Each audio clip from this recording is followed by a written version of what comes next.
Hi friends, welcome to mini சமையல்.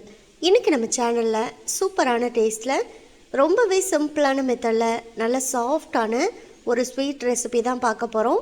இந்த sweet செய்கிறதுக்கு அதிகமான பொருட்கள் தேவைப்படாது. வீட்டில் உள்ள 3 பொருட்களை வச்சு நம்ம ஈஸியாக இதை செஞ்சு முடிச்சிடலாம். இந்த ஸ்வீட் வாயில் வச்சதுமே கரைஞ்சி போகிற அளவுக்கு நல்லா சாஃப்டாக இருக்கும்.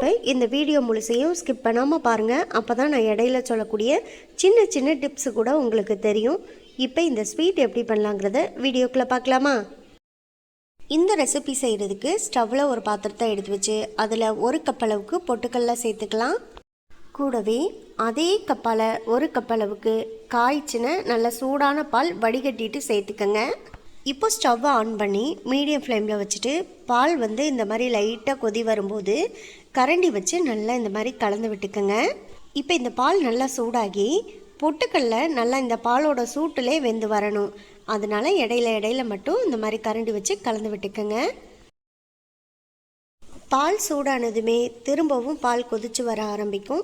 இந்த சமயத்தில் ஸ்டவ்வை லோ ஃப்ளேமில் வச்சுட்டு நம்ம விடாமல் கலந்து விட்டுக்கணும். அடுத்த ஒரு 6-7 நிமிஷத்துலேயே பார்த்தீங்கன்னா நம்ம சேர்த்த பால் எல்லாமே நல்லா வற்றி அந்த பாலோட சூட்டிலே பொட்டுக்கடல எல்லாமே நல்லா சாஃப்டாக வெந்து வந்துடும். இந்த அளவுக்கு நல்லா பால் வற்றி பொட்டுக்கல்லையும் நல்லா வெந்து வந்த பிறகு இதோட நம்ம ஸ்டவ் ஆஃப் பண்ணிக்கலாம்.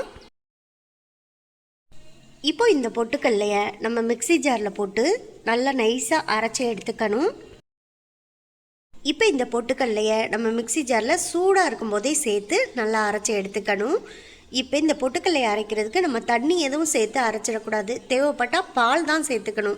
அதுக்காக 1 கிளாஸ் அளவுக்கு பாலை தனியாக எடுத்து வச்சு கொஞ்சம் கொஞ்சமாக இந்த பொட்டுக்கல்ல கூட பாலை சேர்த்து நல்லா நைஸாக பேஸ்ட்டாக இந்த பொட்டுக்கல்லையை அரைச்சி எடுத்துக்கோங்க.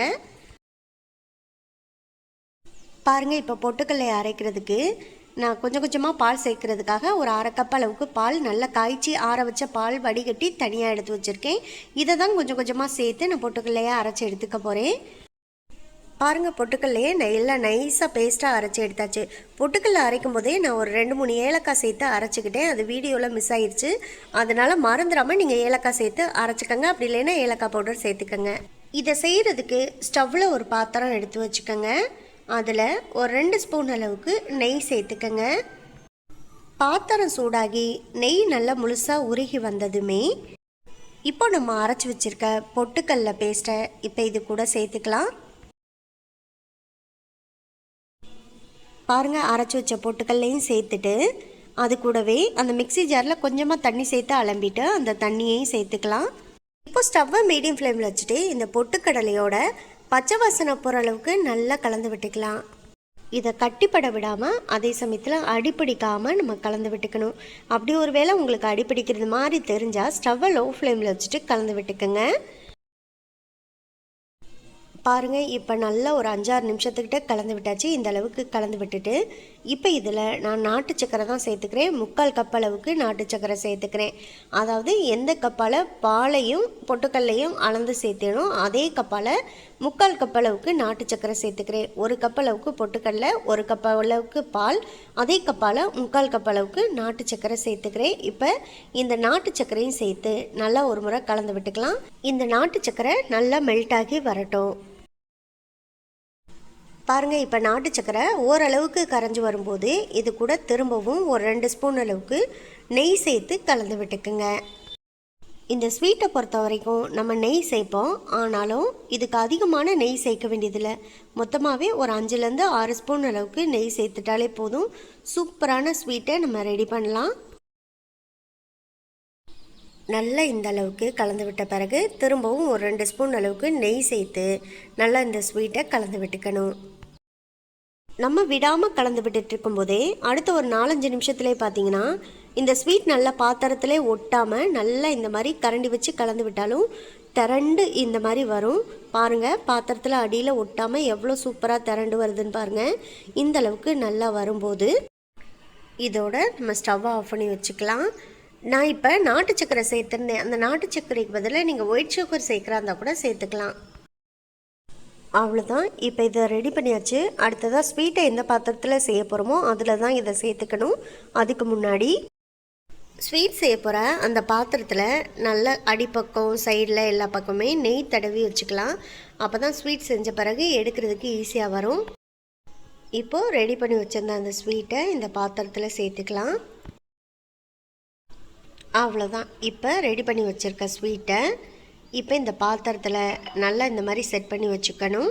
இதை ஈக்குவலாக நல்லா எல்லா பக்கமும் ஒரே மாதிரி சமப்படுத்தி வர்றதுக்கு ஒரு ஸ்பூனில் முன்னாடியும் பின்னாடியும் நல்லா இந்த மாதிரி நெய் தடவிட்டு அதுக்கப்புறமா நல்லா செட் பண்ணி விட்டுக்குங்க. அப்போ தான் இந்த ஸ்வீட் நல்லா இந்த பாத்திரத்தில் செட் ஆகி வரும்.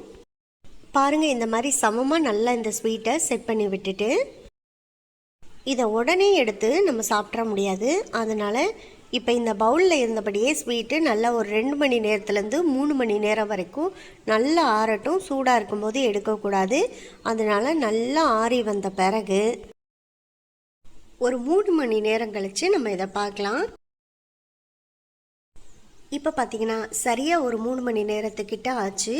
இப்போ இதை நம்ம வெளியில் எடுத்துக்கலாம். அதுக்காக இப்போ ஒரு பிளேட் எடுத்துக்கோங்க.